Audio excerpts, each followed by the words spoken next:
A mountain holds its breath. Deep inside a frozen ridge on an island closer to the North Pole than to Oslo, a door opens into absolute cold. No windows, no natural light, only steel, rock, and silence. What is inside that mountain could outlast every government on Earth. The Svalbard Global Seed Vault sits on the Norwegian island of Spitsbergen, roughly 1,300 kilometers from the North Pole. It holds more than 1.3 million seed samples from nearly every nation on the planet.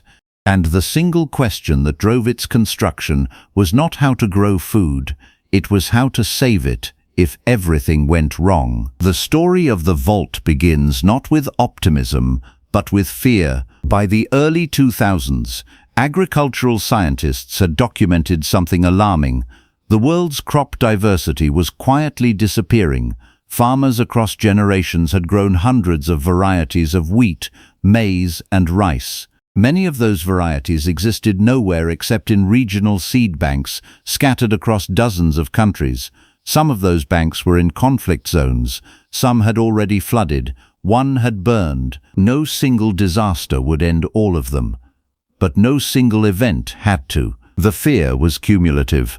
A war here, a budget cut there, a fungal outbreak, an electrical failure during a heat wave. Individually, each loss seemed manageable.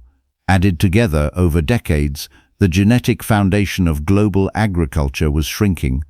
Quietly, without headlines, in 2004, the United Nations Food and Agriculture Organization and the Nordic Genetic Resource Center began serious discussions about a global backup.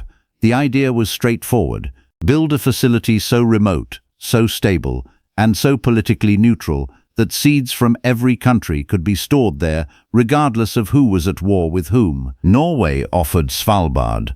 The reasons were geological as much as political. The island sits on permafrost.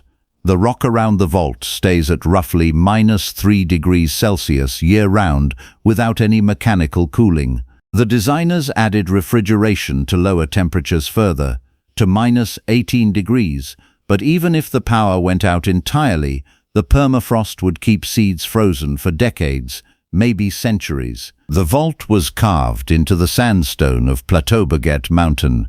Construction began in 2006 and finished in 2008. The total cost of construction was reported at around $9 million, a number so small for what it does that it stops most people. $9 million for a backup of global civilization's food supply. The design is deliberately simple.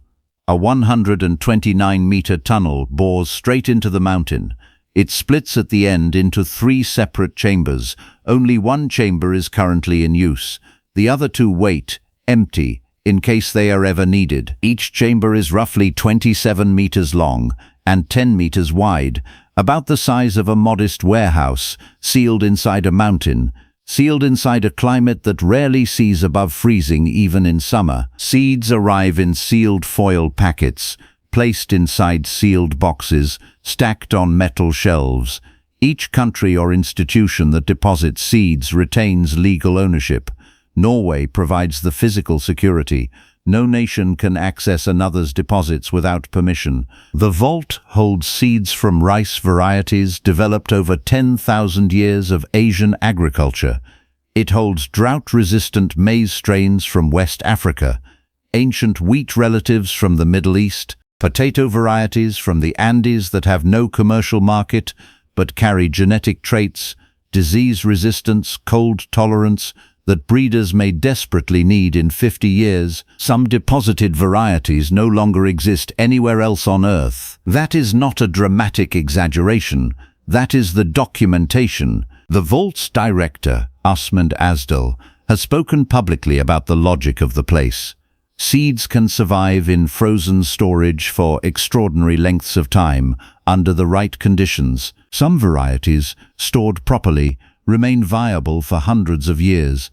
The Svalbard environment, cold, dry, stable, dark, is as close to ideal as any location on the planet. But the vault has already faced its first serious test: and it came earlier than anyone expected. In 2008, the vault opened with international ceremony.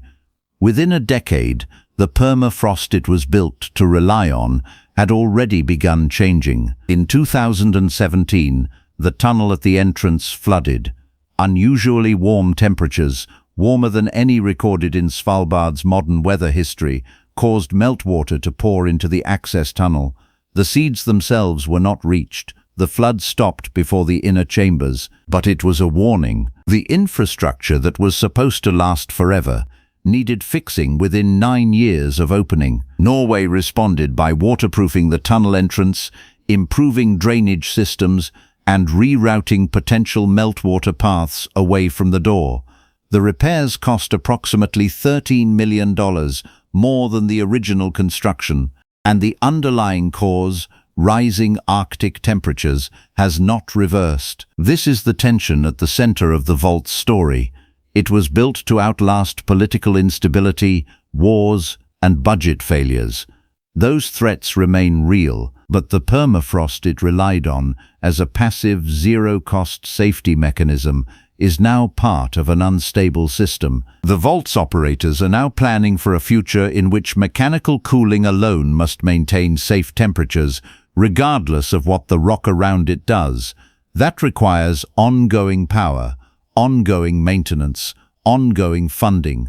The simple backup is becoming a managed facility. There has also been a single withdrawal. In 2015, the International Center for Agricultural Research in the Dry Areas, whose facilities in Aleppo, Syria, had been destroyed in the civil war, applied to withdraw seeds from Svalbard. The system worked exactly as designed. Seeds deposited years earlier were returned. The center began rebuilding its collection at new facilities in Lebanon and Morocco. One withdrawal, one destroyed institution, one war. The withdrawal was small. The principle it demonstrated was not. Today the vault holds contributions from more than 90 countries. Seeds from North Korea and South Korea sit in the same mountain. Seeds from Palestinian institutions and Israeli institutions are stored in the same chamber. The vault has no political alignment. It accepts deposits from any recognized institution with seeds to protect. That neutrality was not easy to establish. It required years of negotiation over legal frameworks, ownership rights, and access protocols. The Norwegian government holds the physical facility, but explicitly cannot open another country's boxes. The legal architecture mirrors arms control treaties in its complexity, though the contents here are for feeding people, not destroying them. The seed count grows every year. The vault receives new shipments regularly. As of the early 2020s, it holds more than 1.3 million distinct seed samples. The theoretical maximum capacity of all 3 chambers is 4.5 million samples. The world grows roughly 30,000 plant species used for food in some form. Commercial agriculture worldwide depends on fewer than 200. Industrial food systems depend heavily on fewer than 20. That gap between what exists and what is used is exactly why the vault matters. If a blight destroys the dominant strain of a staple crop, breeders need genetic alternatives.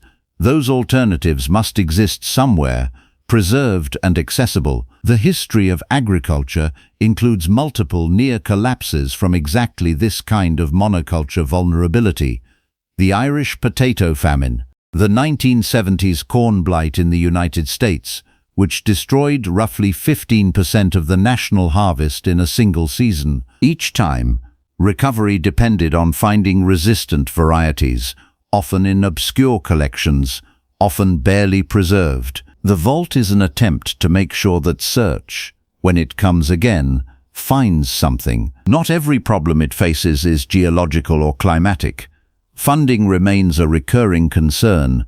The vault operates on a combination of Norwegian government support and contributions from international donors, including the Crop Trust, a non-profit specifically established to provide long-term financing for seed conservation.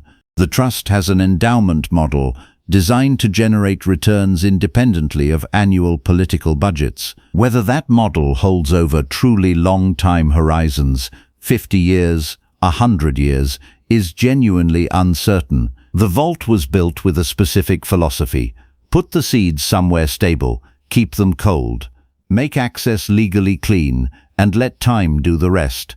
That philosophy assumed the physical environment would stay stable. It has not.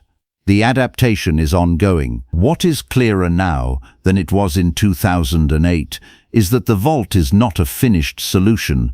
It is an institution that must be maintained, funded, and defended, technologically and politically, for as long as human agriculture needs a backup. The mountain will keep the seeds, but someone has to keep the mountain. Whether it finishes or fails, it will leave a mark on how the next generation builds.